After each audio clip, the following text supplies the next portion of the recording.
il y a quand même une corrélation entre le mal-être des enfants, qui d'ailleurs sont enfants jusqu'à l'âge de 25 ans, hein, et l'accoutumance à ces jeux complètement abétissants, débilitants. Oui. Parce que le nombre de demeurés adultes qui jouent à... J'appelle tout adulte de plus de 25 ans qui joue à ça un demeuré. Je n'ai aucun respect pour les adultes qui jouent aux jeux vidéo. Aucun respect.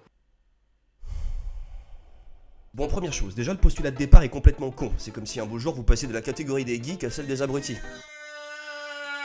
Ensuite, Yann Moix, vraiment ?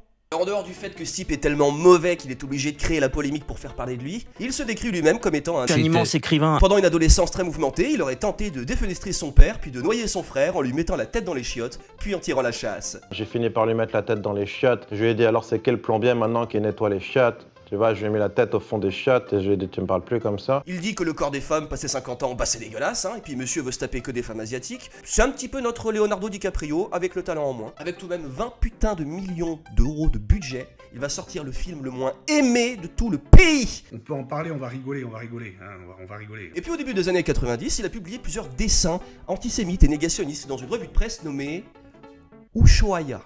Ushuaïa, le magazine de l'extrême. Il signait ses dessins avec le pseudonyme suivant, Auschwitzman.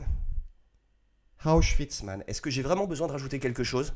Enfin bref, il a plus de casserole au cul qu'une voiture de jeune marié. Donc si vous culpabilisez de jouer aux jeux vidéo après 25 ans, vous pourrez toujours vous rassurer en vous disant que Yann Moix, tous les matins, doit se regarder dans la glace jusqu'à la fin de sa vie.